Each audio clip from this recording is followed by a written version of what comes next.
very crucial. Rivers, river water sharing is a very, very fine and delicate and important point between two countries. Those countries which share river waters, they are called as riparian states. RIPARIAN, riparian states. The country which is on the near latitude, यानी जिसमें से पानी flow होकर के पहले आता है, that is called as upper riparian country. और जो बाद में जिसके अंदर रिवर एंटर करके उसको कहते हैं लोअर riparian. RIPARIAN, riparian. जैसे ब्रह्मपुत्र के मामले में China is the upper riparian या द लोअर riparian. अच्छा, this is not just limited to countries. In case of say Godavari, Maharashtra is the upper riparian state. फिर उसके बाद में जब वो southern states में flow करती है तो वो lower riparian state है. आंध्र प्रदेश तो lower riparian state. कृष्णा में Maharashtra is upper, Karnataka is lower. So अब ऐसे entities के अंदर में water sharing become very.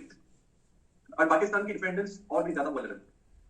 कि पाकिस्तान में से फ्लो होने वाले जो रिवर्स हैं वो सब भारत में ओरिजिनेट करते हैं. इंडस थोड़ा और पहले ऊपर तिब्बत से आती है, लेकिन अल्टीमेटली फ्लो तो भारत से ही. तो इसलिए पाकिस्तान का ये एक भारत के ऊपर में डिपेंडेंसी था. इस चीज को रिजॉल्व करना था, डिसाइड करना था. इसलिए वर्ल्ड बैंक की एजेंसीज में हमने इस चीज को सौंपा कि वर्ल्ड बैंक जो है इसके ऊपर में कोई हमको एक ऑनरेबल काइंड ऑफ फॉर्मूला दे. सो 1954 में world bank gave a water sharing formula for both the countries. कैसे आपको रिवर्स को share. Based on this formula 1916 ये जो फॉर्मूला मिला है उस फॉर्मूला के 1960 में इंडस वाटर ट्रीटी साइन की गई between India and Pakistan. 1970s के अंदर में, अच्छा ये जो रिवर वाटर मैं भी बताऊंगा, इसके अंदर में जो वेस्टर्न रिवर्स हैं वो पाकिस्तान को दिए गए और जो ईस्टर्न रिवर्स हैं रावी, बियास, सतलज ईस्टर्न रिवर्स, इंडस, झेलम, चिनाब ये western rivers. So western river के ऊपर में पाकिस्तान का हक है with some limited rights for India. और ईस्टर्न जो रिवर्स हैं इसके पानी पर भारत का हक है. उसमें भी पाकिस्तान को थोड़े से कुछ वो कंसीडरेशंस रखी है, लेकिन ऐसा broad division western for Pakistan, eastern for India. इसके बेसिस पर भारत ने कुछ hydro power projects western rivers के अंदर में बनाना स्टार्ट की, क्योंकि इंडस, झेलम, चिनाब कहां से फ्लो करेगी, ये ऊपर से फ्लो करती है ना. सो कश्मीर के अंदर उनका फ्लो है, राइट. और ये वेस्टर्न रिवर्स के ऊपर में भारत को व्हाट इज कॉल्ड एज, ये वर्ड याद रखना है, run of the mill river project. Run of the mill river project. ये प्रोजेक्ट्स वेस्टर्न रिवर्स पर अलाउ किए. ओके, वेस्टर्न पे अधिकार किसका है, लेकिन भारत को run of the mill river projects allow. अब इसका मतलब क्या, यानी ऐसे हाइड्रो इलेक्ट्रिक प्रोजेक्ट्स जिसके लिए पानी रोकने की जरूरत नहीं, पानी अड़वाई से उसके अपने रूटीन फ्लो के अंदर में टरबाइन से हम थोड़ा इलेक्ट्रिसिटी जनरेट कर सकते हैं. That is allowed for India. ठीक है, this is the principle. So based on this principle we started to erect certain projects. Kishan Ganga project है बड़ा फेमस, तुलबुल एक और था. तो ये प्रोजेक्ट्स के ऊपर में पाकिस्तान ने ऑब्जेक्शंस लिए हैं. Pakistan objects to India building Tulbul barrage on Jhelum. Tulbul नाम का प्रोजेक्ट है जिसके ऊपर में पाकिस्तान ने आक्षेप लिया और भारत ने इस प्रोजेक्ट को होल्ड किया. ठीक है भाई, तुमने आक्षेप लिया है, लेट अस रिजॉल्व इट. लेकिन वो प्रोजेक्ट फिर टेक ऑफ नहीं कर पाया. 2007 में पाकिस्तान ने किशन गंगा प्रोजेक्ट पर भी ऑब्जेक्शन उठाया. इस प्रोजेक्ट को आर्बिट्रेशन के अंदर में ये चला गया था प्रोजेक्ट, और ये प्रोजेक्ट के ऊपर में अवार्ड आया है जिसमें लार्जली इंडिया का जो स्टैंड है इसको अपहोल्ड किया गया. ओके, मैं फिर से रिपीट कर देता हूं. Indus water treaty divides the water of Indus system. Western rivers largely dedicated for Pakistan, eastern for India. Western में कौन सी आती है, इंडस, झेलम, चिनाब, और ईस्टर्न में आती है रावी, बियास, सतलज. लेकिन वेस्टर्न पर भारत को लिमिटेड राइट्स हैं ड्रिंकिंग के लिए, थोड़ा बहुत इरिगेशन के लिए, और run of the river projects के लिए. Run of the river projects मतलब क्या होता है, प्रोजेक्ट जिसमें पानी रुकाया नहीं जा रहा है, बहते पानी को विदाउट स्टॉप किए इलेक्ट्रिसिटी जनरेट की जा रही है. Based on that two projects पर कंट्रोवर्सी हुई. पहला है उसके अंदर में तुलबुल, भारत ने रोका उसको पाकिस्तान के ऑब्जेक्शन की खातिर, लेकिन बाद में वो प्रोजेक्ट रिवाइव नहीं हो पाया. इसके बाद किशन गंगा, इस पर भी पाकिस्तान ने ऑब्जेक्शन किया और ये आर्बिट्रेशन में गया ये इशू, और भारत की फेवर में जाके इसका अवार्ड आया. अब पिछले कुछ वक्त में क्या हुआ है, that in this treaty India has shown largest towards Pakistan. खुले हाथ से ये ट्रीटी साइन की है, मतलब पाकिस्तान को थोड़ा ज्यादा दिया है, इंडिया ने कम लिया है. लेकिन पिछले कुछ सालों के अंदर में क्या हुआ है कि पॉपुलेशन इंक्रीज हुई और वाटर की स्कार्सिटी बढ़ते जा रही है. So Pakistan, because of these environmental crises and challenges also, like India and rest of the world, is seeing a water-related problem. अब ये एक इमोटिव इशू बन गया है पाकिस्तान के पॉलिटिक्स के अंदर में भी और पाकिस्तान के नॉन स्टेट एक्टर्स में. Organizations like Lashkar-e-Toiba has taken up this issue, saying that India is stopping Pakistan's legitimate share of water, which is not the case. अभी सईद और जमात-उद-दावा ने भी ये मुद्दा जो है वो पाकिस्तान के अंदर में काफी उठाया हुआ है. तो आने वाले वक्त में इंडिया पाकिस्तान के बीच में वाटर रिलेटेड जो है वो चैलेंजेस क्राइसिस और बढ़. So Pakistan accuses that India is choking the water of Pakistan consciously, so that Pakistan will be made to suffer a water crisis, but this is actually not the case, क्योंकि ये बहुत खुला सारा system है, इसमें monitoring होती है. Indus water treaty में दोनों कंट्रीज कमिश्नर्स अपॉइंट करते हैं और ये कमिश्नर्स रेगुलरली मीट करते हैं। भारत के अंदर में जो कुछ भी हो रहा है प्रोजेक्ट्स उसको इंस्पेक्ट किया जा सकता है पाकिस्तानी साइड। तो हर चीज बहुत क्लियर ट्रांसपेरेंट। जहां भी डिस्प्यूट हुआ वहां इंटरनेशनल न्यूट्रल आर्बिट्रेशन के अंदर में भारत की साइड को लार्जली अपहोल्ड किया। So India is in no way in any way holding back पाकिस्तान's border. जो ठहरोले लाइन का प्रमाणित सदस्य चलने में whatever has been decided, India has committed to it, and in fact while deciding, India has shown largest towards Pakistan और उसको भी अपहोल्ड किया। So क्या है ये सिस्टम थोड़ा सा देखते हैं। Indus Water Treaty का pre Western Rivers, pre Eastern Rivers, Indus Jhelum Chenab for Pak, Satluj Ravi Bias for India. 80% of the aggregate flow of Indus system therefore goes to Pakistan. अब 80% जाने मतलब ये ऐसा मत समझिए कि ये पूरा पाकिस्तान यूज करने वाला है। रिवर है, रिवर फ्लो होकर के समुद्र में जाने वाली है। So you have to keep that also in the mind. You can't hold back complete water. Some of that will obviously be part of the water sector. India has conceded upper riparian position on western rivers for complete rights on eastern rivers. मतलब हमने western riparian पे हम upper hand रखते हैं, हमारे यहाँ से पहले फ्लो होती है रिवर, लेकिन फिर भी हमने वहां पर में राइट्स कम लिए हैं। क्यों? ताकि हम ईस्टर्न रिवर्स के ऊपर में राइट जो है वो। अब ऐसा क्यों? ईस्टर्न रिवर्स यानी रावी ब्यास सतलज ये कहां से फ्लो होने वाली है? ये हमारे पंजाब में से जाने वाली है, ठीक है, ये हरियाणा में से जाने वाली है। ये रिवर्स जो है वो हमारे लिए हमारे एग्रीकल्चर बेल्ट के अंदर में से these rivers are going to flow। और जो अपर रीचेस वाली रिवर इंडस आप जानते हैं वो काफी ऊपर से जाती है, ठीक है। झेलम चेनाब कश्मीर के लिए इंपॉर्टेंट है, लेकिन अगेन वैली के अंदर में एग्रीकल्चर का पोटेंशियल लिमिटेड। बाकी यहाँ रावी बियास सतलज जो एरिया में से फ्लो करती है वहां एग्रीकल्चर का पोटेंशियल, वहां की पॉपुलेशन डिपेंडेंसी बहुत हाई। सो उस सेंस के अंदर में हमने इन रिवर्स के ऊपर हमारा क्लेम जो है वो रखा है। मैं समझिए आप लोग की कंटेक्स्ट है। ये जस्ट मैप के लिए मैं बता रहा हूं आपको, so that again you can visualise. ये जो है ये मेन इंडस रिवर है जो यहाँ तिब्बत में से ओरिजिनेट होती है, वो ऊपर से फ्लो करके पीओके में जाती है and then onwards into Pakistan का पंजाब और फिर सिंध से होते हुए समुद्र में। This is the main Indus river. उसके बाद में झेलम और चिनाब। अगर आप देखोगे यहाँ पर में झेलम इसका एरिया जो है इंडिया के अंदर में ये वैली के अंदर में और वैसे देखा जाए तो लिमिटेड एंड चिनाब। अब ये जो रिवर्स है दोनों ये कश्मीर के लिए इंपॉर्टेंट है, बट देन अगेन वहां की टेरेन, वहां की पॉपुलेशन डिपेंडेंसी, वहां के इश्यूज, अब हर जगह ट्रेड ऑफ होगा, ठीक है। But then you have to see major कि कॉस्ट बेनिफिट कहां पर में हमारा कैसे बैठ रहा है। रावी ब्यास सतलज इनका जब आप देखेंगे तो इनका एरिया आप देख सकते हैं, ये एरिया जो है वो एग्रीकल्चर बेल्ट है। उस हिसाब से इन रिवर्स पर हमने अपना क्लेम जो है वो स्ट्रॉन्गर रखा हुआ है। मतलब नहीं है, everybody understands. A permanent body called as Indus Water Commission has been created, which includes commissioners from India and Pakistan. और जब भी कोई डिस्प्यूट आता है तो पहले ये अपने लेवल के ऊपर में इसको रिजॉल्व करें। फिर भी नहीं हो पाया तो फिर थर्ड पार्टी आर्बिट्रेशन के पास में भी हम चीजें लेकर के गए इससे पहले। You do understand this? Yes, no question? अब फिलहाल करंट का डायमेंशन उसमें थोड़ा सा ऐसा है that some years ago our prime minister had said that see we have shown this largesse to Pakistan. हमने ज्यादा पानी का शेयर दिया है, लेकिन इसके बावजूद Pakistan has constantly use terror as a state policy instrument. So why should we, abide or adhere to these lenient terms that we have given to Pakistan? Okay? हम बाउंड कब तक रहना चाहिए हमको? जब तक पाकिस्तान भी हमको दोस्ती रेसिप्रोकेट करे। दोस्ती नहीं तो एटलीस्ट कम से कम एक नॉर्मल रिलेशनशिप पाकिस्तान रेसिप्रोकेट करे। लेकिन जब एक्टिवली पाकिस्तान का रोल हमको डूबियस तरीके से दिख रहा है, then why should India remain committed? ये प्राइम मिनिस्टर ने कहा था। उनका एक बड़ा फेमस स्टेटमेंट है, तो मैं आपको नेक्स्ट समझ जाऊं। क्या नहीं है? He had said that water and blood cannot flow together. Very beautifully captured. हमारे प्राइम मिनिस्टर की वो बड़ी अच्छी वो है, एक्रोनिम्स और ऐसे शॉर्ट एपोरिज्म्स बहुत एक्सपेंसिवली यूज करते हैं। Water and blood cannot flow together. Okay, so in days to come, this is going to be a major crisis in India-Pakistan relations, that is water. Under Vienna Convention on Law of Treaties, India, if it so wishes, can withdraw from Indus Water Treaty. और treaty के अंदर ऐसा provision नहीं है, लेकिन international convention के हिसाब से अगर ऐसा कोई बाउंड भी हो जाते हैं हम, तो भी अगर दूसरी साइड कुछ डेफिनेटली गलत कर रही है तो भारत विड्रॉ कर सकता है। ये ऑप्शन भारत के पास है। इसलिए बीच बीच में ये डिबेट इंडस वाटर ट्रीटी का हमेशा आता रहता है। दूसरा एक एस्पेक्ट जो हमको इस ट्रीटी का करंट कंटेक्स्ट में याद रखना है वो ये है, ट्रीटी साइन की गई है 1960 में और अब हम 2023 में आ गए। उस वक्त का कंटेक्स्ट, उस वक्त का पॉपुलेशन, उस वक्त की हाइड्रोलॉजी, उस वक्त का प्रेसिपिटेशन, उस वक्त का ग्लेशियर्स का मेल्ट होना, ये सारे टेक्निकल फैक्टर्स बहुत डिफरेंट थे as compare to today. Therefore, there is now a call to re-look at this treaty afresh. एक तो कंटेक्स्ट है हमारा टेरर रिलेटेड, ठीक है, और दूसरा है इंस्ट ज्योग्राफी बोलने से ज्यादा हाइड्रोलॉजी, पॉपुलेशन, डिपेंडेंसी, एग्रीकल्चर वगैरह वगैरह। इस कंटेक्स्ट में इस ट्रीटी को रिव्यू करना चाहिए। ये एक डिमांड जो है वो बार-बार हमको उठती हुई नजर आती है। ट्रीटी ऑफ एसेंस में क्या कहती है? Treaty has no provision for either of the two sides to walk out. यानी ऐसा कोई वहां पर में क्लॉज नहीं। आर्टिकल 12 क्या कहता है ट्रीटी का?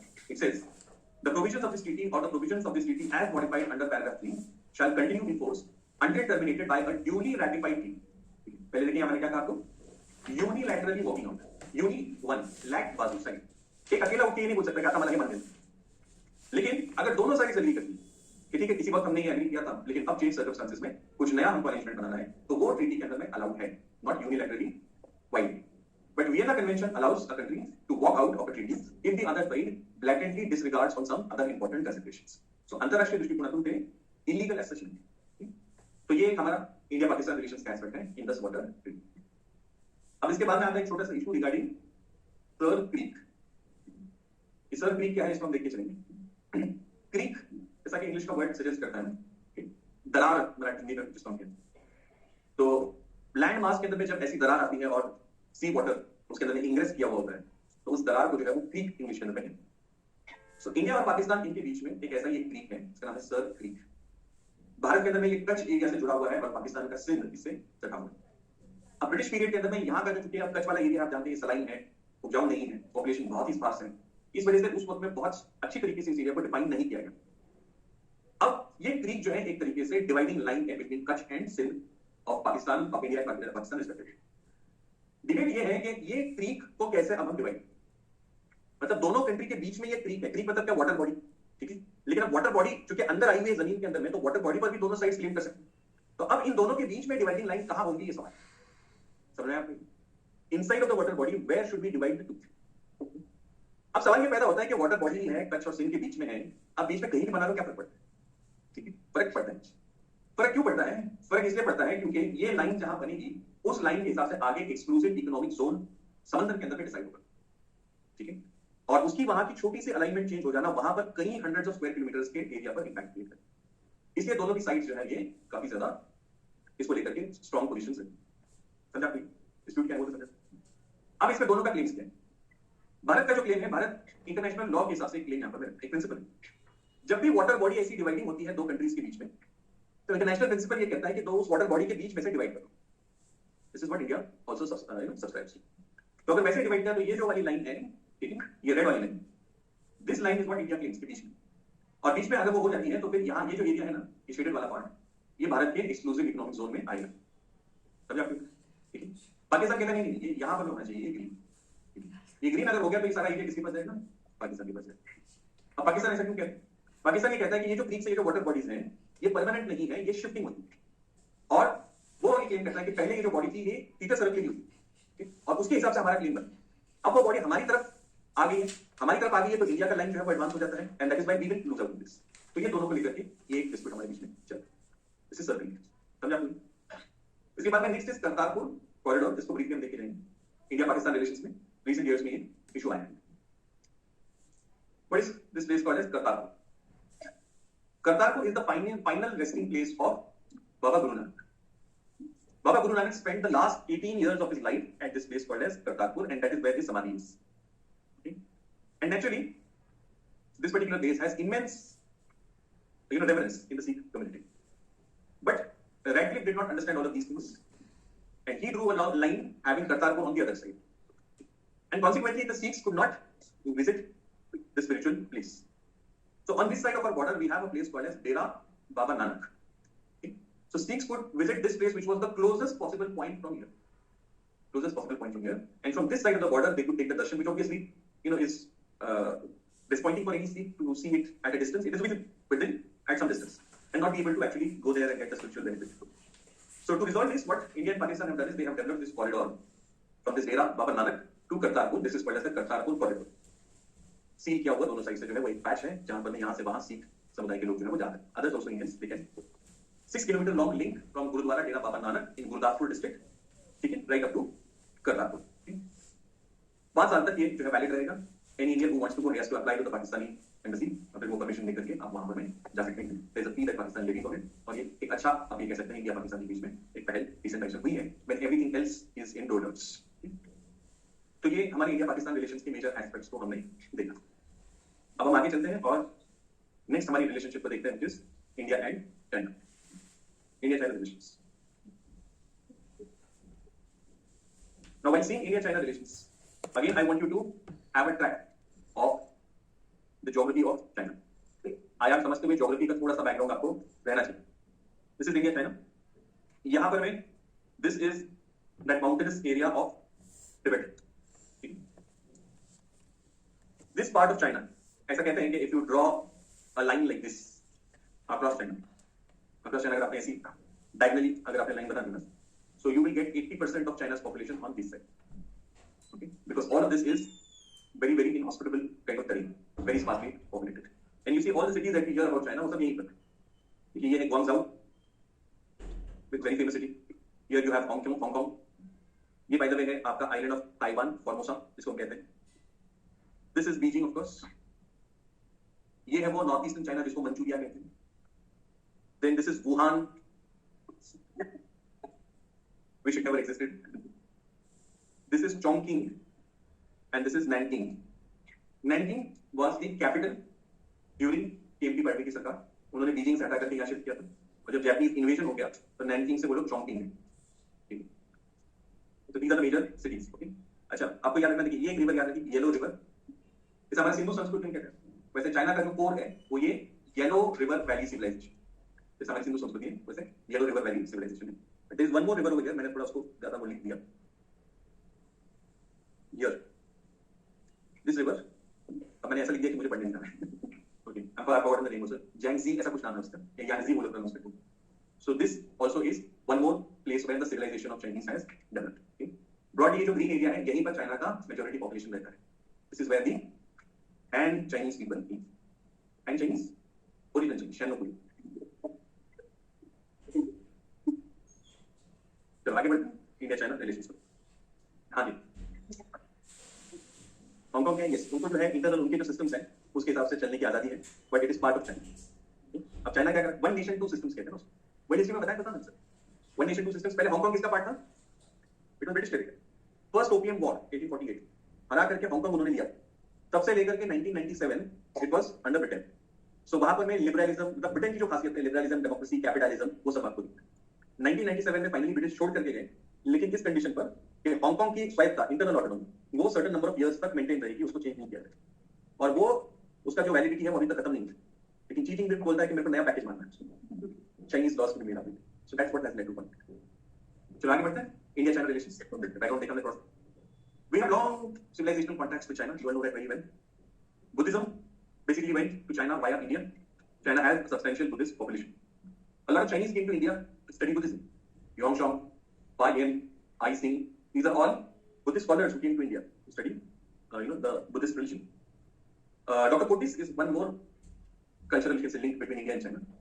Dr. Curtis was a doctor from Solapur, originally from Solapur. And in 1937, Japan invaded China. That is when Pandit Nehru wanted to send help to China as a matter of principle.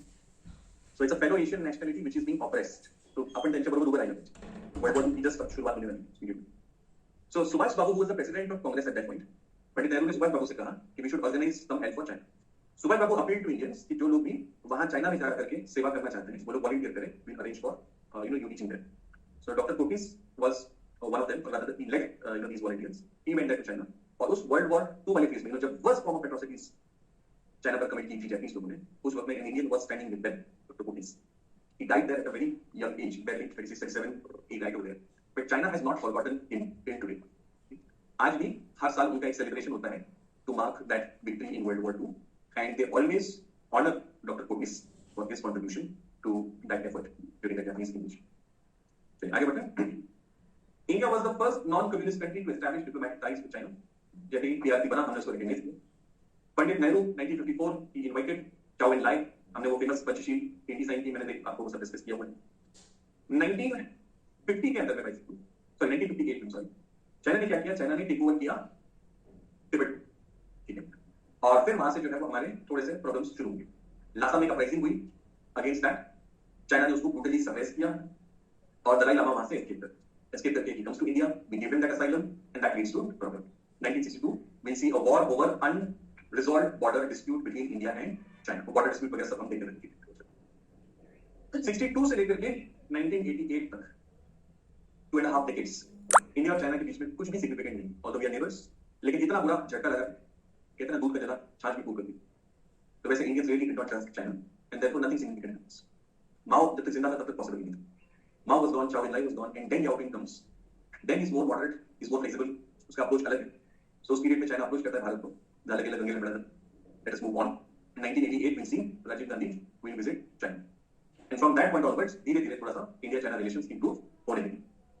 इसका पहला major जो achievement था वो 1993 में आया, जब दोनों सरकारों ने, याद रखेंगे सब पॉइंट्स प्लीज, 1993 में both the countries signed an agreement to maintain peace on the line of actual control. LAC के ऊपर में हम जो है वो peace रखेंगे. 1996 में then we signed another agreement for confidence building measures. Confidence building measures मतलब एक दूसरे पर हमको पहले भरोसा तो आए, ठीक है? भरोसा एक बार टूट जाता है तो फिर से बनाने के लिए वक्त लगता है. इसलिए गालिब ने इसको बहुत खूबसूरती से कहा. गालिब कहता है तेरे वादे पे जो जिए ये जान छूट जाना. क्या? तेरे वादे पे जो जिए ये जान छूट जाना कि खुशी से मर न जाते अगर एतबार होता. मतलब चाइना अगर आपको कुछ प्रॉमिस कर रहा है तो अगर यकीन होता तो खुशी से मर जाते.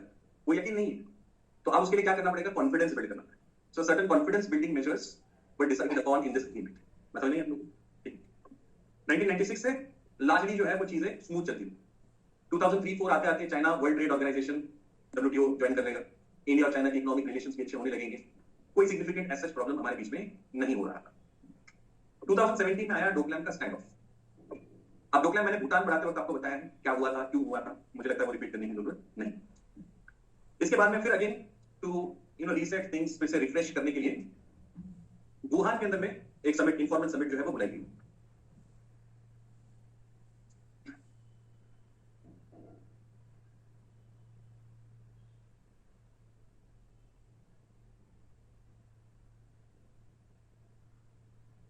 वुहान पे अंडरलाइन करा था इसने, मना कर दिया, डर के कोरोना हो जाएगा.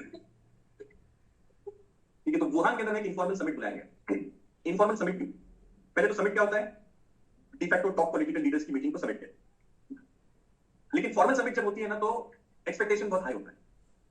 फॉर्मल समिट के बाद में इट इज एक्सपेक्टेड कि कोई एग्रीमेंट होगा, कोई डिफेंस सेल परचेज की कोई बात होगी, कुछ तो आगे बात बढ़ेगी. अब ऐसा तो कुछ होना नहीं था. लेकिन जब तक टॉप लीडर्स मिलते नहीं है तब तक बात भी आगे बढ़ती नहीं. तो इसलिए हमारी दोनों की डिप्लोमेसीज ने ये स्वर्ण मध्य, एक गोल्डन मीन निकाला कि समिट तो करेंगे लेकिन वो इनफॉर्मल, म्हणजे अपेक्षा ठेवायची नहीं. दैट वेट अपन तुम. इसलिए वुहान के अंदर फिर ये समिट हुआ और वुहान स्पिरिट जो है वो नाम रखा गया कि भाई यहां से आगे जो है इंडिया और चाइना जो है एक पॉजिटिव एटीट्यूड लेकर के एक दूसरे के साथ में कोऑपरेट करेंगे. ऐसा कुछ लेकिन हुआ नहीं. इसके बाद अब वहां हुआ था तो हमारे यहाँ भी कुछ होना चाहिए. इसलिए चेन्नई के पास हम लोगों ने एक समिट रखा, again informal summit. Xi Jinping आए, मोदी जी ने साउथ इंडियन पहराव करना होता. He is so comfortable, in anything that he does. I really admire his confidence. When he had worn that, South Indian lungi, it seemed as if every day he was wearing that. Throughout his life, he was that comfortable. And he can do the same while wearing Northeast wala dress also. He's wearing that hat of Nagas. ऐसा लगेगा कि इनकी जिंदगी नागे लग गई. Anyway, so that was Mamallapuram और चेन्नई के पास में जो कॉन्फ्रेंस हुआ था. यहाँ पर भी इनफॉर्मल था तो कुछ आउटकम नहीं, but there was some movement. Then the brutal episode of Galwan took place. Galwan के अंदर में अब आगे मैं आपको थोड़ा सा पूरे मैप्स वगैरह एक साथ बताने जा रहा हूँ. गलवान के अंदर में again that undecided unresolved border dispute के चलते दोनों के बीच में एक कॉन्फ्लिक्ट हुआ. अच्छा, वो जो हमने 1993 वाला एग्रीमेंट देखा था ना, उसके अंदर में ये दोनों ने डिसाइड किया था देखो हमने 62 का वॉर किया, अब ऐसा होने देंगे. So both have an understanding that we will not use firearms. इसलिए आप देखेंगे, आपने वीडियोस भी देखेंगे, इंडियन चाइनीज ट्रूप जब भिड़ते हैं they are not using firearms. They are fighting medieval type battles. So hockey लेंगे, उसको वो तार बांधेंगे, उससे वो करेंगे, लेकिन guns they are not using. Galwan में भी जो डेथ हुई है they are not bullet injuries. That is because of these club-like weapons falling off from cliffs. क्यों? क्योंकि वो 93 का एग्रीमेंट. तो मैं आप लोग भी अभी तक तो फॉर्चुनेटली दोनों ने उसको वायलेट नहीं किया. चलिए थोड़ा सा इंपॉर्टेंस ऑफ चाइना देखते हैं, फिर भी come to border dispute specifically और आज अच्छे से उसको समझेंगे. Why China is important for us? We can't change our neighbors. जो है वो है भाई. देखो यूएसए कितना लकी है, उसको कौन मिला? आपका डेवलपमेंट करता रहेगा, इंफ्रास्ट्रक्चर बनेगा, एजुकेशन करेगा, कई त्रास देते नहीं. ऐसा नेबर मिलना चाहिए. नसीब लगता है आपको मिली दो. पण आमचे एक मित्र सांगायचे शूरांवरच संकट येतं. म्हणजे असं बोलून आपण स्वतःला जरा. So China is a member of Security Council with veto power. So we can't wish away that. China today is a rising power, directly challenging USA. उतना economic might है, potential है, armed forces है, and also it is shaping many international institutions and regimes. अब आप देखो अपना वो जो WHO है, वुहान हेल्थ ऑर्गेनाइजेशन, मैंने नाम नहीं रखा, ये डोनाल्ड ट्रम्प ने. The head of that, Dr. Tedros, WHO में हिम्मत नहीं है कि वो चाइना को क्रिटिसाइज करे. Why? Because of that economic might. China has that strength. जैसे एक जमाने में USA also has done that. USA को भी किसी को बोलने की हिम्मत नहीं रही. अब चाइना ऑलमोस्ट उस लेवल पे आ गया. RCEP, Regional Comprehensive Economic Partnership, Asian Infrastructure and Investment Bank, whatever the full form I'm not getting right, but AIIB China ने बनाया. बेल्ट एंड रोड इनिशिएटिव, ये सारे प्रोजेक्ट्स, इनिशिएटिव्स, ऑर्गेनाइजेशंस, फ्रेमवर्क्स, ये सब आप देखो, ये कौन कर सकते हैं? वही कंट्री कर सकता है who has a lot of power, has a lot of financial power. Then China is member of NSG, Nuclear Suppliers Group. NSG क्या है? हमने सब नॉन प्रोलिफरेशन में देखा है. We have an unresolved border dispute with China. ये issue अभी भी पेंडिंग है. चाइना अभी भी अरुणाचल प्रदेश पूरा ऑलमोस्ट क्लेम कर रहा है. We have already fought a war with China and China's belligerence, उसका जो लड़ाऊपन है, वो इंक्रीज ही हो रहा है पिछले कुछ सालों. दादागिरी यहाँ सब कर रहा है. And China has allied with Pakistan. They call themselves Iron Brothers. लोखंडी भाऊ. If I may translate. All weather friends, ऐसा वो चाइना और पाकिस्तान एक दूसरे. ये याद रखना है ये phrases. लोखंडी भाऊ नहीं लिखना. Iron Brothers. All weather friends. China is also deeply now invested in South Asia. Bangladesh ले लो, श्रीलंका ले लो, मालदीव्स ले लो, ये सारी countries, Myanmar for that matter. Consciously China यहाँ पर अपना influence, Nepal, China has increased it. Many of these countries are now using China card against India. तुम्ही करता का नाही जमत की चाइनाला सांगतो. This is what countries are doing, China card. Then there is this famous और infamous theory, ring of pearls. Please remember, this is not something that China has officially said. This is what a defense expert had coined and it gained a lot of traction in the security community. Ring of pearls क्या है? China Bharat को surround कर रहा है with bases which can be used for offense in sometime future. Ring of pearls, right? ये trading इतना सब होने के बाद में चाइना भारत का एक इंपॉर्टेंट ट्रेडिंग पार्टनर भी है. ठीक है. See, this is diplomacy. We have a difficult relationship with China, but still we have to make do with it. उसी के साथ में निभाना पड़ता है. उसमें रहते हुए कैसे हम अपने इंटरेस्ट को प्रोटेक्ट कर सकते हैं, एनहांस कर सकते हैं, ये करना. ठीक है. मुझे बस उनकी बोलूं मसला ये नहीं. You have to engage constantly. और ये चीज आपको पर्सनल लाइफ में याद रखना. You have differences. You'll be working, काम करते हुए आपके डिफरेंसेस होंगे. फैमिली के अंदर में डिस्प्यूट्स हो सकते हैं, इश्यूज हो सकते हैं. Never ever ever stop communication with enemy. Remember this. कभी किसी के साथ में कोई आपका चाहे जितना ही बिटर एनिमी क्यों ना, कितना ही बिटर क्यों ना, उसने आपका चाहे जितना ही नुकसान क्यों ना किया, ठीक है, बट नेवर स्टॉप कम्युनिकेशन में. Keep engaging. हाँ, बोलते हुए आप आपके मुद्दे रखिए. This is what you have done. I do not appreciate this, I do not like this. जो भी आपकी भड़ास से निकाले, but never stop. This is principle of diplomacy. Getting?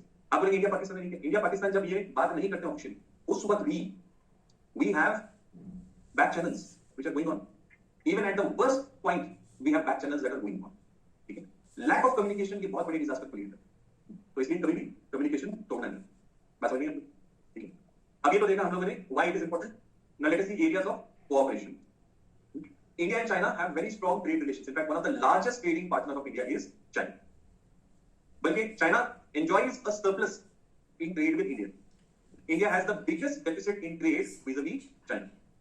भी करता है, अलग अलग फिगर्स मिलेंगे, लेकिन मोटा मोटा समझ लीजिए 55 to 60 बिलियन डॉलर के बीच में भारत का डेफिसिट है. Two time, okay, as compared to China. I given you the example many times, but just to emphasise again. Pharmacy Bharat की जो है वो चाइना के एपीआईज पर डिपेंडेंट है. उसके बगैर हम बना नहीं सकते बॉस. ये हमारी ट्रेड है.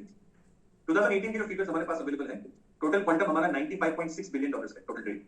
95.6 billion dollars. Trade deficit is about 53 back then. मैं इसके बाद कहा आपको 55 to 60 बिलियन डॉलर्स के आसपास में भारत का trade deficit है as compared to China. Then in many international fora, India and China have common interest. बाकी आपने 17 भानगड़ी 17 भांडना असती. But there are 4 to 5 points on which we converge. So let us cooperate on that. वहां पर तो फायदा उठाते हैं. So WTO is one area where both countries have put common demand for reforms. अब देखिए क्या चाइना चाहेगा भारत को सिक्योरिटी काउंसिल में परमानेंट सीट मिले? Obviously never. जब तक सूरज चांद रहेगा तब तक चाइना की होने देगा. थोड़ा एक्सैजरेशन है, but you can understand my point. But WTO में तो इंटरेस्ट है ना, तो वहां नहीं कर रहा है, इसलिए हम हमारे अनुसार नहीं करेंगे. WTO में भी cooperate because we are on the same page. Climate change, largely people on the same page. हमने वहां पर में कोऑपरेट किया. Cultural ties, India China have great cultural commonality, heritage. Buddhism है, पीपल टू पीपल कॉन्टैक्ट्स है, common heritage है. इन सबको डेवलप करने के लिए बहुत सारी चीजें. अब आपको बुक्स के अंदर में बहुत सारे और फैक्ट्स मिलेंगे. मेरा काम वो सारे फैक्ट्स एनिमेट करना नहीं है, मैं आपको बस एसेंस बताऊं. ठीक है, एग्जांपल्स आपको बहुत. Multilateral partnerships. India and China today are coming together on many different types of platforms and groupings. And through these platforms and groupings, we are cooperating on various international issues. Like for example, we are part of BRICS. क्या ये BRICS? ये grouping है countries का Brazil, Russia, India and South Africa. BRICS. These are all rapidly emerging economies. अब देखिए world during Cold War was divided into two camps. ठीक है? Cold War जब खत्म हुआ तो फिर से दो camps थी. हालांकि USSR नहीं है, Cold War खत्म हो गया. दूसरी कैंप कौन सी थी? The developed world and the developing world. इस डेवलपिंग वर्ल्ड में से कुछ कंट्रीज इमर्ज नहीं, who are much more rapidly advancing. अब इनके इंटरेस्ट डिफरेंट है, so they need to come together. So such countries have created groupings like BRICS. Okay, इससे पहले IPSA भी था, India, Brazil and south Africa. IPSA ऐसी groupings हमने बनाई. चाइना के साथ में ब्रिक्स में है हम. We have created the new development bank under BRICS for development finance. World Bank और बाकी जो Bretton Woods की institutions हैं, they dominate international finance. अब इनका domination अगर आपको challenge करना है, तो त्यासाठी तुम्हाला पर्याय उभा करावा लागेल. You have to create an alternative to existing exploitative institutions. New Development Bank is an effort in that direction by these countries. China and India are cooperating over there. वैसे ही AIIB, Asian Infrastructure Investment Bank, Bharat वहां पर भी है. India has joined SCO, Shanghai Cooperation Organization. ये China lead body है. China यहाँ पर सबसे dominant player. Founding member China और सेंट्रल एशियन कंट्रीज थी. भारत ने उसको ज्वाइन किया. ठीक है. So all the while we have a lot of problems, we still are on the same page on some issues. We cooperate with them. Got it? ठीक है. So ऐसे बहुत सारे एरियाज ऑफ कोऑपरेशन हमको मिल सकते हैं. अब हम आते हैं वो एरिया जहां पर मैं थोड़ा सा we need to have a nuanced understanding. That is our border dispute. China relations में this is going to be very significant. India and China border, or LAC as it is called, line of actual control. This is a 4,000 odd kilometer porous border that runs through, porous क्यों कह रहे हैं क्योंकि fencing नहीं है, runs through glaciers, through deserts, mountains, rivers, etc. between India and China. मैं बताऊंगा आपको समझ. Both nations have different perceptions कि actually ये border कहाँ से run करती है. LAC कहाँ पर है, इसके बारे में दोनों का मतभेद है, दोनों का डिफरेंस ऑफ ओपिनियन है. अब देखते हैं अक्साई चीन के बारे में स्पेसिफिक. अक्साई चीन, एक पहले मैं आपको मैप पे दिखा देता हूं. This part over here is Aksai Chin, the shaded area. Okay, let's see Aksai Chin का डिस्प्यूट कैसे क्रिएट हुआ. Now we have inherited a lot of legacy from the British period. The way Britishers defined their relationship with other kingdoms in this area, independent India has inherited that. Britishers were very conscious about protecting its crown jewel, that is India. And therefore they tried to expand to the maximum limit possible and over there then define the borders. So the Britishers have signed or they have entered into two types of understandings regarding the border of India in the Aksai Chin area. The first one is called as the Johnson's Line 1865. Johnson's Line 1865. According to this understanding or this line, Aksai Chin was considered as part of the erstwhile Jammu and Kashmir. Okay. And that is why India believes in this particular line. Okay. McDonald line, please remember this is different from McMahon line. Don't get confused. McMahon is different. उस पे हम जाएंगे अभी थोड़ी देर. अभी बात हो रही है burger line. McDonald line. Okay. This was decided in 1893, and according to this, Aksai Chin is in China's control. अगर आप टोपोग्राफी देखेंगे ना दोस्तों, अक्साई चीन इस एरिया को एक्सेस करना उस साइड से, चाइना की साइड से ज्यादा इजी है. हमारे साइड से जो है वो माउंटेनस और एक्सेस जो है वो topographically it is more difficult. McDonald ने इसलिए लाइन जो है वो इस तरफ ड्रॉ की थी, यानी अक्साई चीन को चाइना का पार्ट कंसीडर किया. But please understand at that time कोई चाइना वाइना नहीं है, चाइना का क्रिएशन जो है वो बहुत बात है. लेकिन उस वक्त में ऊपर वाला जो प्रोविंस है दैट इज चिनजियांग, ठीक है, वो वहां पर में कंटिन्यूअस है, इसलिए उसको उसके साथ में ज्योग्राफिकली प्रोक्सिमेट मान करके मैकडोनाल्ड लाइन के अंदर में उस तरफ कंसीडर किया गया था. चाइना इसको रेफरेंस मानता है, इसको मैकडोनाल्ड लाइन, और हम किसको बोलते हैं, ठीक है. So we believe in the baby products, they believe in the burger. To remember things, you know, these बैकी कनेक्शंस दे हैव. सलीका मत जाते. Okay, China is very very finicky, possessive about its western province, that is Xinjiang. That is the doorway for China to Central Asia and from there to Europe. इसलिए China उस reason को लेकर के बहुत ज्यादा पोजेसिव, और Aksai चीन उस रीजन के ऊपर में कंट्रोल रखने के लिए चाइना के लिए बहुत इंपॉर्टेंट. चाइना ने यहां पर में एक बहुत शुरुआत में ही रोड बना लिया था 1956 में, which connected Urumqi with Tibet. Urumqi capital of Xinjiang और टिबेट, इनको कनेक्ट करने वाला एक बॉर्डर रोड उसने बनाया था पहले 56-57 में. हमारा क्लेम है अक्साई चीन पर, लेकिन चाइना ऑलरेडी वहां पर में इंफ्रास्ट्रक्चर बना चुका है. बात समझिए आप लोग. अब ये देखिए map, this should make things more clear. This is Aksai Chin वाला part, this over here is the LAC, this is as per that McDonald.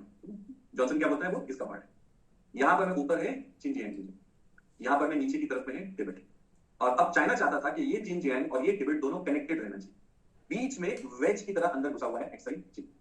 ठीक है, सो इसलिए वो कंटिन्यूटी के लिए अक्साई चीन चाइना के लिए इंपॉर्टेंट, समझा आपको. ठीक है, और इसलिए चाइना ने ये रोड भी यहां पर में बनाया हुआ है. व्हाट इज ये नाम आप अक्सर पढ़ते रहेंगे, पैंगोंग लेक. ठीक है, ये वो पैंगोंग लेक यहां पर में है. हॉट स्प्रिंग्स ये इधर है, और ये है गलवान वैली. गलवान वैली, ठीक है. As both Aksai Chin and POK was excluded area, so like presently how the administration is there? POK के अंदर में तो आजाद कश्मीर उन्होंने उसको नोमेनक्लेचर दिया है, वहां पर में they have their own president democratically elected so to speak, ठीक है, रियल में नहीं होता है, पाकिस्तान उसको बहुत रिगिंग करता है, तो वो उनके अपने गवर्नेंस सिस्टम उन्होंने बनाए हुए हैं, similarly here in China also, yes by China completely. Internationally अगर आप देखेंगे ना दोस्तों maps, if you see international map, BBC का मैप अगर आप देखेंगे, so this area will always be shown in Pakistan, PoK जो है ना वो पाकिस्तान में दिखा है, अक्सर चीन ये चाइना में दिखा है, क्यों? कन्वेंशन ये है, दुनिया भर में अक्सर कंट्रीज के बीच में डिस्प्यूट्स बॉर्डर को लेकर, अब कहां तक एकोमोडेट किया जाए, ये प्रॉब्लम है ना। हम अक्सर चीन क्लेम करते हैं वो चाइना के ताबे में है, वो अरुणाचल क्लेम करते हैं वो हमारे ताबे, तो एक यूनिफॉर्म प्रिंसिपल बनाया गया। प्रिंसिपल ये है कि जिसका ताबा होगा उसका वो एटलीस्ट फिलहाल के लिए माना जाए। क्लेम्स अपनी जगह, तुम लड़ते रहो, डिस्प्यूट चलता रहे, फाइनली तुम जो डिसाइड करोगे सो होगा, बट फॉर प्रैक्टिकलिटी पर्पस अभी फिलहाल में जिसके पास में पोजीशन है वो उसका माना जाए, और जिसके पास पोजीशन होता है वो अपने सिस्टम्स भी चलाता है, ठीक है। अरुणाचल के अंदर में भी इलेक्टेड चीफ मिनिस्टर, चाइना वहां से क्लेम कर रहा है, लेकिन हमने अपनी व्यवस्था वहां पर भी चला दी, वैसे ही रिस्पेक्टिवली ये दोनों भी करते, ठीक है। Johnson's line पहले था, so why they created another line? Okay, I told you ना कि ज्योग्राफी जो है वो इस एरिया की एक्सेस जो है it is very difficult, okay, तो इसलिए it was considered by the Britishers logical कि हम लोग वहां पर में जा नहीं सकते, तो उस एरिया को हम डिफेंड कंट्रोल वो सब कैसे करेंगे, इसलिए जॉनसन के अगेंस्ट में जाकर के मैकडॉनल्ड लाइन यहां पर उसको divide. Why didn't they cancel the Johnson? देखिए कन्वेंशन क्या कहता है, if two parties are entering into an agreement and then subsequently they enter into a fresh one, which one is latest, so automatically validity किसकी होती है फिर वहां पर, the latest, that's all।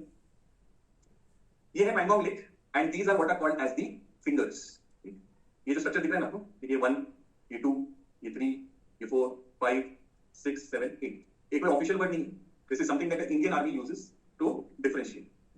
तो ये 4 फिंगर तक जो है ना, चौथी फिंगर तक मैं आपको वापस में आता हूं, यहां पर मैं है वो पैंगोंग लेक, ठीक है, और यहां पर मैं आगे चाइना का टेरिटरी। अब उस लेक को कहां तक डिवाइड करना है उसको लेकर के डिस्प्यूट, ठीक है। 4 तक तो क्लियर कट भारत का ऑलरेडी एक्सिस्टिंग क्लेम ताबा ये सब कुछ है, और यहाँ 8 तक जो है वो चाइना का है, ठीक है। ये बीच में जो है ना ये no man's land type of, मतलब ये डिस्प्यूटेड। तो अब क्या करें, how should we deal with this, we claim till the end, China claims till here, दोनों का ओवरलैपिंग क्लेम हो गया। सो अब इसका सॉल्यूशन कैसे किया था कि we used to have our own patrols going in, और हम उसको रिकॉर्ड करते थे कि इस डेट पे हमारी पेट्रोल यहां तक आई गई, मतलब अपना ताबा कंटिन्यूअस हम बता रहे। और चाइनीज भी वैसे ही करते थे, वो लोग भी यहां तक आएंगे, वो लोग भी अपना रिकॉर्ड करेंगे कि इस डेट को हम यहां इस पॉइंट तक आ गए। सो दोनों भी साइड्स ने अपना अपना ताबा जो है वो क्लेम करने के लिए वो रखा कि हमारा, मराठी में कहते हैं ना वावर, ठीक है, हमारा वावर था, ये दिखाने का ये सिस्टम, क्योंकि बाद में डिस्प्यूट जब होता है ना तो ये सब चीजें आती है सामने, तो दोनों भी अपने डॉक्यूमेंट्स प्रोड्यूस करते हैं, ठीक है। अब क्या हो गया, चाइना यहां से अंदर घुस गया गलवान वाली एपिसोड से, और यहां आकर के उसने बोला होल वावर इज आवर, ठीक है। So that is what led to clash. मैं समझ नहीं, इतना टेक्निकल समझना जरूरी नहीं, लेकिन मैं जस्ट आपको एक फिलहाल में करंट में चलते रहते हैं इश्यूज, आपको मैंने बताया, थोड़ी सेकंड, ठीक है। तो ये है अक्सर चीन वाला इशू। अब देखते हैं अरुणाचल प्रदेश। अरुणाचल प्रदेश के अंदर में जो बॉर्डर है that is called as the McMahon line, this is what India believes in, China does not. This is basically a line decided in 1913 between 3 parties, British representatives, Tibet के representatives और China के। If you remember that topic of China that I had taught, मैंने आपको बताया था 1911 में China में पहली क्रांति हुई, ठीक है, और उसके बाद में नई सरकार बनेगी, प्रेसिडेंट होगा, ठीक है, उस वक्त का ये सारा context.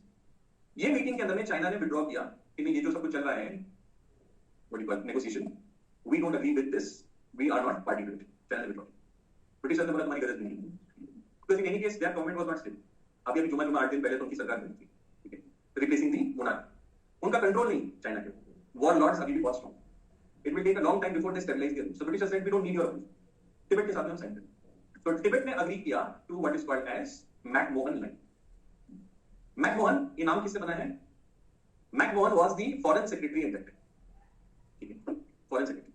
And please note the spelling, मैंने यहां पर मैं एक्चुअली गलत लिखा है, ये मराठी हिंदी वाला जो मोहन है ना वैसा नहीं है, ठीक है, इट इज MAHON, हम लोग उसको हिंदी मराठी वाला अपना मोहन बनाना है, ठीक है, वैसा sir Henry McMahon. So we entered into settlement with home, Tibet. Tibet ने ये अग्रीमेंट साइन किया according to which McMahon line came into existence as boundary between our Arunachal Pradesh, not called Arunachal then, तो बाद में हम लोग नेपाल कहते थे पहले, सो उसके बीच में और तिब्बत के बीच में ये बॉर्डर बना। तिब्बत है ना ऊपर में, तिब्बत कहीं बाद में पीपल्स रिपब्लिक ऑफ चाइना जब बनेगा, कब 1949, उसके बाद चाइना उस पर आक्षेप करेगा, ठीक है। चाइना ये कहेगा कि देखिए ओरिजिनली इंपीरियल गवर्नमेंट थी चाइना की, उसको रिप्लेस किया था एक रिपब्लिक में 1911 में, उस रिपब्लिक के अंडर में टेक्निकली तिब्बत आता है। तो तिब्बत को यह अधिकार ही नहीं था कि वो ब्रिटिश इंडिया के साथ में ये अग्रीमेंट साइन करे। It does not have that legal status to enter into a diplomatic arrangement with British India.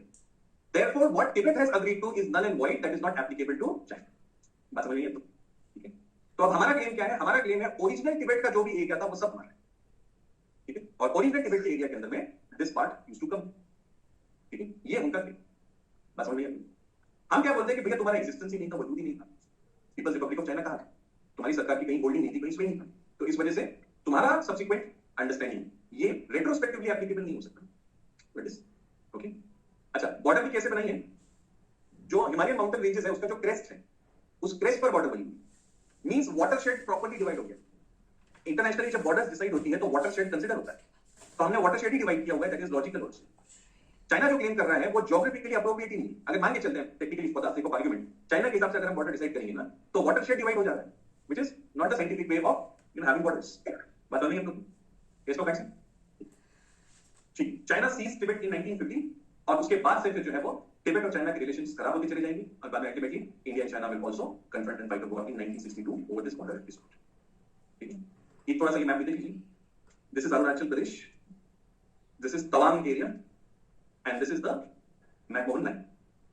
Tibet ने एग्री किया था कि okay we will give this to British India Arunachal, लेकिन ये तवांग वाला जो एरिया है यहाँ पर एक बहुत इंपॉर्टेंट तिब्बतन बुद्धिज्म की monastery, so they wanted this part, लेकिन ब्रिटिशर्स ने एग्री नहीं किया। That's how Tawang remained a part of British India and that's how we have got it. Okay. So ये है हमारा issue regarding China का border. In one eye view you can get all the border related stuff over here in this map. This is the famous Durand line between India, between Pakistan and Afghanistan. ये Britishers के time से 1870s की। ये है ऊपर वो Wakhan corridor जो थोड़ा सा हमारे जम्मू कश्मीर प्रिंसली स्टेट के साथ में भी connected. This is Wakhan corridor. This is Gilgit Baltistan. Okay, यहाँ पर मैं सियाचिन ग्लेशियर है, यहाँ पर मैं ऊपर वो ट्रांस काराकोरम एरिया है जो चाइना को एरिया है पाकिस्तान में, अक्साई चीन, और ये उसका हमारा जो बॉर्डर है मैकडोनल्ड लाइन के हिसाब से। अब यहाँ ये बीच वाला जो एरिया है हमारा, चाइना के साथ 3 बॉर्डर एरिया है, एक है वेस्टर्न, फिर मिडिल और फिर ईस्टर्न। तो ये जो मिडिल वाला है इसमें भी छोटे छोटे कुछ डिफरेंसेस हैं, लेकिन वो इतना सिग्निफिकेंट नहीं। प्रॉब्लम डायरेक्टली हमारा यहाँ पर में आ जाता है। China claims right up to here means almost 80% Arunachal Pradesh China claim करता है, which is not tenable of course in India. This is Tawang, ये ऊपर लहासा है, ये रखना। You can see how close it is to Arunachal. ठीक है, ऑफ कोर्स टेरेन बहुत डिफिकल्ट है, सो ट्रैवल टाइम वगैरह बहुत ज्यादा होता है, पैदल इस वजह से। ये भूटान के पास में इधर कॉर्नर पे पॉइंट है डोकलाम प्लेटो। ठीक है, this is what China wants. This is tri junction point, India, Bhutan और तिब्बत जो है वो कनेक्ट होते हैं इस जगह पर क्लोज। ठीक, so I hope you got अपना बॉर्डर रिलेटेड क्या। इसके अलावा let's take a quick overview regarding other problems between India and China. इसके अलावा क्या प्रॉब्लम्स है? Next major issue is China-Pakistan axis. China and Pakistan have warmed up to each other only because of common, hatred, or you can say difficult relationship with India, and they are cooperating with each other tremendously. River water issues. Brahmaputra is a common river which flows through China first. It's called as Sangpo over there, Sangpo, and then enters Arunachal Pradesh. अब China ने यहाँ पर बहुत सारे dams बनाए, check dams. Now that can be used as a weapon against India. So this is one major concern that we have with China. Second problem is with Tibetan refugees. We have given them asylum. The Dalai Lama himself is here. Then we also have their government in exile of sorts. They have a prime minister also. So China जो है ये इसको seriously ये कर रहा है. It considers this as anti-China stance. Although by the way, we don't dispute one China policy. We don't dispute that Tibet is part of China. हमने कहीं पर भी ये नहीं कहा है कि टिबेट चाइना का पार्ट नहीं. We don't say that. We only have given asylum on humanitarian, not political. Trade imbalance already we have seen. And other issues, trust deficit. एक बार आपके दिमाग में कोई व्यक्ति बैठ जाता है किसी गलती की वजह से, then you start to, it's a downward spiral. Don't get us fixed. And anything the other side does, you always have a tendency to look at it with suspicion. So ऐसी कुछ चीजें जो है वो दोनों के बीच में, जैसे for example Quad. India takes a lot of pain to tell that this is not Asia and NATO, this is not military, this is only about cooperation. Okay, put it.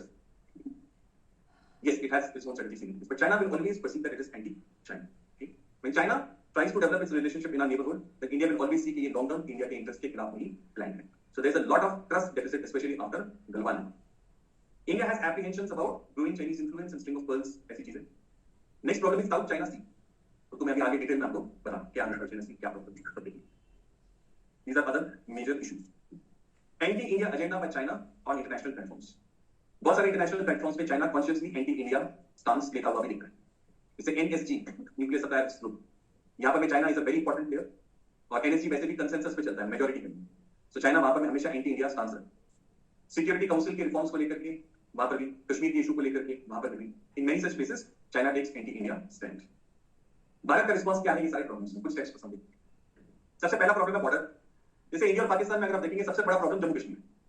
अगर जम्मू कश्मीर का इशू रिजॉल्व हो जाता है तो lot of the issues can be taken care. वैसे ही India China में सबसे बड़ा प्रॉब्लम जो हर्ट करता है वो है unresolved border dispute.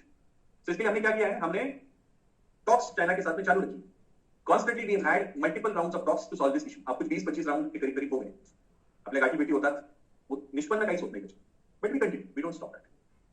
Then to counter China's trade deficit, we have started make in India policy, assemble in India policy, network products policy, ये सब हम कर रहे हैं।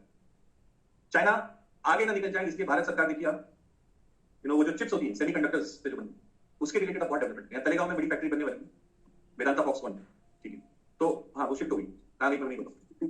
Anyways, but what I want is the policy priority is very right. China is on the verge of a big breakthrough in semiconductor industry. वो चीजें उसको मिल जाएगा, यूएस को पीछे छोड़ देगा, ठीक है। India is planning in advance, we are trying to develop our own semiconductor industry. ऐसी बहुत सारी चीजें हैं। देन चाइना के जितने डीप पॉकेट्स तो नहीं है हमारे पास में, लेकिन फिर भी जो गुडविल है और जो हमारे पास ह्यूमन रिसोर्स है उसको इस्तेमाल करके हम दूसरे कंट्रीज के साथ अच्छे व्यवहार ताल्लुकात डेवलप करें। We have taken many projects in this regard, जैसे for example Asia Africa growth corridor AAGC. Japan and India ने मिलकर के ये कॉरिडोर स्टार्ट किया है to develop relations with east coast of Africa.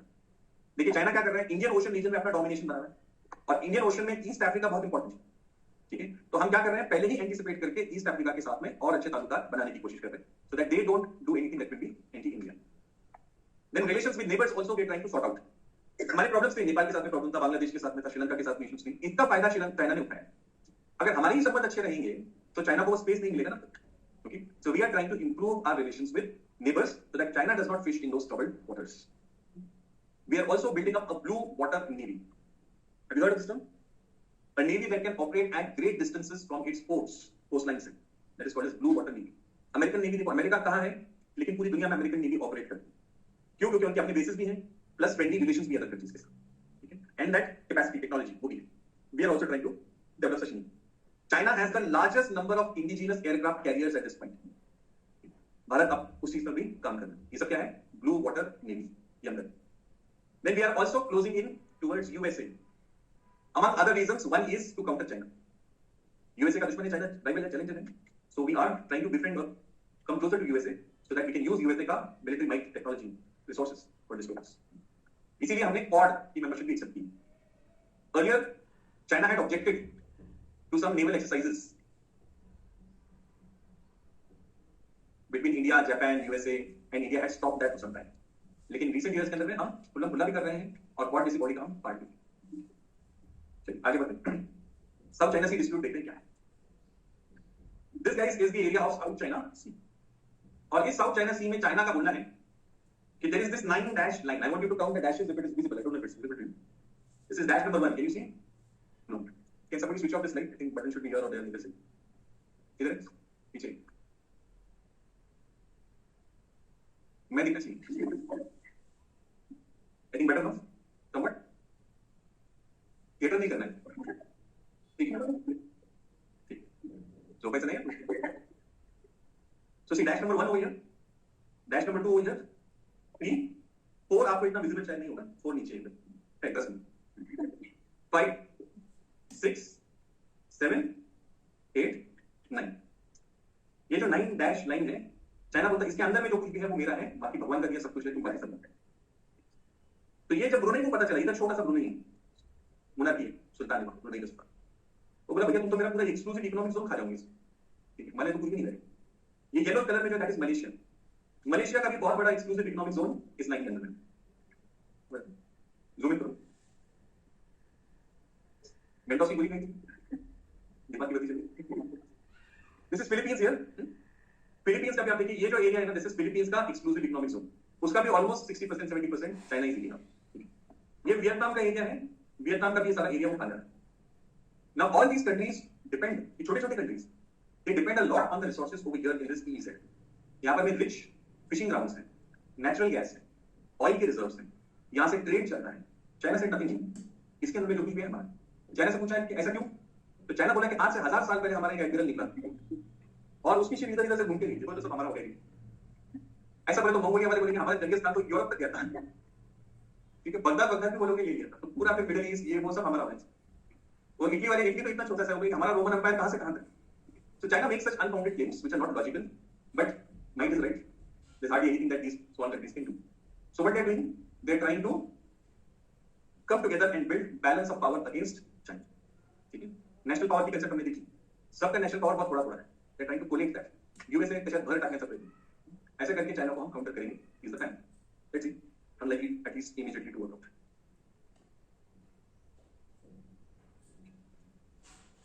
Okay, I think I've discussed all this, so मैं इसकी details नहीं करता हूँ.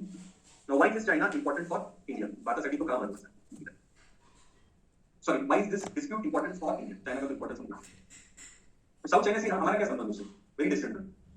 That is not the case, guys. If China has control over South China Sea, then it can dominate the choke points like Malacca Strait. Already China is building up artificial islands over there, South China Sea. It is militarizing a lot of those places. वहाँ पर मैं air strips बनाई हैं, वहाँ पर मैं ships को anchor करने के लिए infrastructure बनाया है. All of this can then be used to regulate the trade traffic in this region. And you know, India का 55% trade, 55% of India's trade, it passes through South China Sea and area. Okay, you know, there was a concept given by former president of China, Hu Jintao. Hu Jintao ने कहा था that China suffers from the Malacca dilemma. Malacca dilemma. Chinese economy has a lot of dependence on imports, especially oil imports. And all of this oil comes from, a lot of it at least comes from West Asia. And all of that has to pass through the Malacca Strait. And the countries over here, around the Malacca Strait, those were all over closer to USA. तो China ने ये देखा कि अगर USA ने ये Malacca strait बंद कर दिया, ये चोक पॉइंट को इस्तेमाल कर दिया, तो कुछ किए बिना ही चाइना की इकोनॉमी जो है स्टैंड स्टिल पे आ जाएगी, क्योंकि ऑयल नहीं है. So for that reason, China has had that vision कि कई जगह come what may, we have to dominate this game. And that is why that fierce commitment towards dominating South China Sea and all the countries around there. अब देखिए किसी की हिम्मत नहीं हो रही है एक्सक्लूसिव इकोनॉमिक जोन लेकर के बैठा है, लेकिन किसी की हिम्मत नहीं हो रही है कि वो चाइना को जो है वो up front, you know English में कहते हैं take the bull on its horns, वैसा किसी की हिम्मत नहीं, इतना चाइना का यहाँ पर में डोमिनेशन. समझ में आता है? That is called as the Malacca dilemma. What is, अब चाइना जो है उसको इन्वर्स करना है. Now that it is gaining control over this area, this Malacca dilemma, others will have to suffer. What if China does not allow India's trade to pass through this? ठीक है, अच्छा, इसीलिए CPEC important. China चूंकि जो oil import करता था, that had to take a circuitous route. अब वो सारा oil via Gwadar easily Kashmir तक जा सकता है और वहां से फिर चाइना में जा सकता है. Distance reduced, cost reduced, and also China का जो वेस्टर्न पार्ट है, which is not so developed, उसके लिए भी वो बेनिफिशियल है. इसलिए CPEC is very crucial for China. Did you get this? Yes, no question. अब चूंकि हम चाइना देख रहे थे, इसलिए क्विकली SCO भी देखकर जाएंगे, Shanghai Cooperation Organization, SCO. Okay, what is this SCO? It's an intergovernmental permanent organization created in 96. Please remember that we have to differentiate between groupings and organization. संस्था अलग होती है और grouping अलग. Grouping is where you know a few friends come together based on common interest. वर्षातून एकदा गाठ भेट होते, काही गोष्टी आपण ठरवतो, जेणे त्याने आपापलं इम्प्लिमेंट करायचं. Organization is a structured apparatus. So SPO क्या है, ग्रुपिंग है या ऑर्गेनाइजेशन है? What is this? BRICS क्या है, ऑर्गेनाइजेशन या ग्रुपिंग? फाउंडिंग मेंबर्स यस, हाँ, लाइट्स ऑन कर दी. फाउंडिंग मेंबर्स कौन है इसके? China, Russia, Kazakhstan, Kyrgyzstan and Tajikistan. गॉगल दो किसी, ये से बहुत सारे बच्चे से. China, Russia and some of the central Asian countries, they are founding members of SCO. और धीरे धीरे करके लोग आते गए, कारोबार बनता गया. India, Kazakhstan, China, Pakistan, Russia, Tajikistan, Uzbekistan, अब ऐसे 8 मेंबर्स इसके हो गए. इंडिया और पाकिस्तान रिसेंटली एडेड 2017 में. India and Pakistan have been added to SCO. Now this is a China dominated organisation, but still we are joining it. ये है डिफरेंस.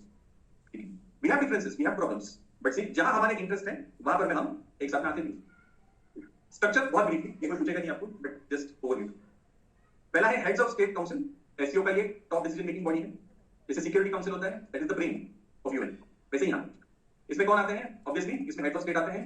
इनकी एनुअल मीटिंग होती है, पॉलिसी डायरेक्शन यहाँ पर decide. Second, heads of government council. Again over here this is next to the heads of state council, और यहाँ पर फिर जो पॉलिसी डायरेक्शन डिसाइड हुआ है उसके हिसाब से प्रोग्राम्स बनते हैं और आगे की इंप्लीमेंटेशन की जाती है. There are 2 permanent bodies in this organisation. One is secretariat जो ऑर्गेनाइजेशन चलाने के लिए होती है, और दूसरा ये इंपॉर्टेंट है, इसका नाम आपको पता होना चाहिए, regional anti terrorist structure, rats. This is a very important international organization for terrorism related cooperation. Did you understand this, rats? ये ऑर्गेनाइजेशन का बड़ा उच्च गोल है टेररिज्म के रिलेटेड कोऑपरेशन करना, और इसमें महामहिम पाकिस्तान है. आईरिनी committed suicide. Okay, importance of SCO for India. क्यों भारत इसका मेंबर है? एससीओ जिस रीजन से डील करता है, यानी सेंट्रल एशियन रीजन से, that is part of extended neighbourhood of India. एक होता है इमीडिएट नेबरहुड, यानी वो एरिया जो हमसे कंटिग्यूअस है, और हमारे कंटिग्यूअस को जो कंटिग्यूअस है that is extended neighbourhood. So central Asia is considered as part of India's extended neighbourhood as such. This region is crucial for India's energy security. यहां से कुछ नेचुरल गैस वगैरह भी हमें ऑलरेडी होता भी है, लेकिन और बहुत सिग्निफिकेंटली किया जा सकता है. Huge potential for economic cooperation. यहाँ की जो मार्केट्स है वहां पर में इंडियन कंपनीज ऑलरेडी रिकॉग्नाइज्ड हैं, but we have not yet achieved the full potential. So trade का, कॉमर्स का काफी स्कोप है. Forum for leveraging India's interest. International relations में every single nation state matters. जब इंपॉर्टेंट वोट्स होने हैं, decision होना है, so you need people on your side, and to get people on your side you have to do something for them which is of their interest. International relations give and take पे चलता है. कोई चीज मेरे लिए बहुत important होगी, आपके लिए उतनी सिग्निफिकेंट नहीं होगी.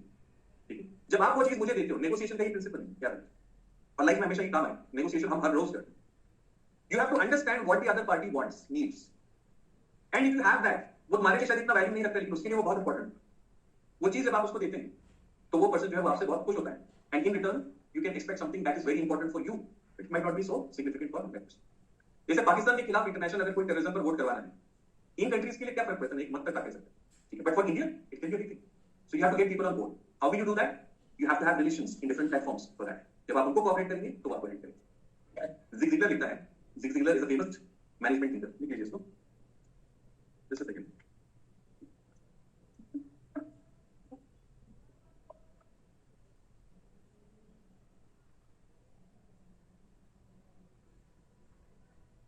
Zig Ziglar, Z-I-G, Zig Ziglar, space Ziglar, Z-I-G-L-E-R, Zig Ziglar. Zigzag मत करिए. Zig Ziglar is a management thinker. He writes, if you help other people achieve their dreams, if you help other people achieve their dreams, they will help you. They will help you to achieve yours. They will help you to achieve yours.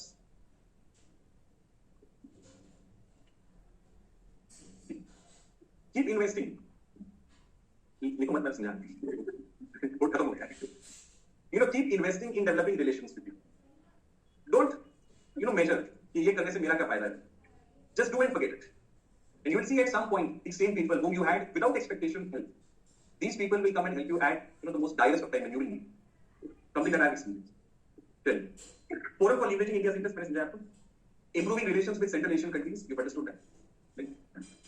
Implementing India's Connect Central Asia policy. जैसे हमारी Look East policy है, वैसे ही हमारी एक और policy है Connect Central Asia. अगर Central Asia से connect करना है तो कैसे करेंगे? वहां पर मैं जाकर के कोई structure का, किसी grouping का part होना है. यहाँ पर मैं बैठ कर किसी थोड़ी होने वाला. SEO is that platform that helps us to connect with Central Asia. Last point again, we'll stop then. Stop early. Irritants and challenges. पहला irritant is Russia-China axis. SEO में काम करते हुए we have to deal with this issue. China and Russia are today very strong friends. Russia is alienated because of our proximity towards USA, and therefore it is coming close to China and even to Pakistan. So we have to deal with this challenge because they are there together on one side. Then Pakistan is also a member. China and Pakistan, they are together on almost all the issues. So we have to deal with China-Pakistan axis while working in SEO. All of the members of SEO, they are part of Belt and Road Initiative. India is the only exception to BRI. बाकी सब लोग BRI से connected हैं. So naturally, India is in a way odd man out, so to speak.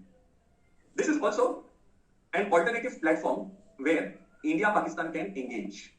देखिए, जब direct diplomacy बंद होती है, जब इंटरैक्शंस नहीं हो रहे होते हैं, तब after some time you still need some platform where you can talk, come together. So अक्सर ये साइडलाइंस के ऊपर में लीडर्स नीड. असं दाखवायचं की यार उगाच म्हणजे भेट झाली, but then that is also planned. Accidentally we, you know, met over there. You want to meet, but there are no platforms right now available. So फिर ऐसे इवेंट्स के साइडलाइंस के ऊपर में then suddenly something can be scheduled. ऐसा अक्सर होता है. अच्छा, by the way, you know, when these conferences and all these G20 होने जा रहा है, ये सब जब शेड्यूल होता है और हेड्स ऑफ स्टेट इन्वॉल्व होते हैं, so a lot of meticulous planning has to go into it. Very often these leaders will be there at same venue. Okay, so उनका जो movement है ना, this is something as foreign services officers, especially young ones, they have to be part of this planning. You know, these leaders they should not cross each other. Okay, you know, while going coming to events, इस सारे छोटी-छोटी चीजों पे ध्यान रखना पड़ेगा, because if they cross each other, then it becomes a courtesy. So you know, meet and greet. अगर वो नहीं करेंगे तो मीडिया फिर उसमें से एक अलग वो क्रिएट करें. So meticulous and minute planning has to be carried out regarding even the movement of these top VVIPs. One of my student happens to be there in foreign service or he was part of one such event. तो बता रहा था कि वो कितना pressure रहता है क्योंकि आपको ये सारी चीजें जो है एकदम मिनट्स एंड सेकंड्स के अंदर भी आप प्लान हो गया मूवमेंट्स भी दें. ठीक है, so last point, security and anti terror cooperation. Rats की वजह से security and anti terror cooperation के लिए एससीओ इज वेरी यूजफुल और हेल्पफुल फॉर इंडिया. ठीक है, यहाँ पर आकर के इंडिया चाइना का जो मेजर एस्पेक्ट है वो हमारा कंप्लीट हो जाता है. नेक्स्ट लेक्चर के अंदर में दिस मंथ इंडिया मालदीव्स हमारा एक नेबरहुड बचा हुआ है छोटा टॉपिक वो हो जाएगा. Then we will see major countries, इसमें यूएसए, रशिया, ऐसी कुछ कंट्रीज हम देखेंगे. And then we will see some major organisations. ठीक है, तो उसके बाद हमारी केस स्टडी कंप्लीट हो जाती है. होपफुली नेक्स्ट वीक जो हमारे 2 लेक्चर्स होंगे तो we will be done with our discussion for international relations. अगर जरूरत पड़ी तो एक लेक्चर और लग जाएगा, but most likely we will complete it in the next week sir. आज बहुत थोड़ा कम है तो वापस से तो लेंगे ना तो वो लंबा डिस्कशन.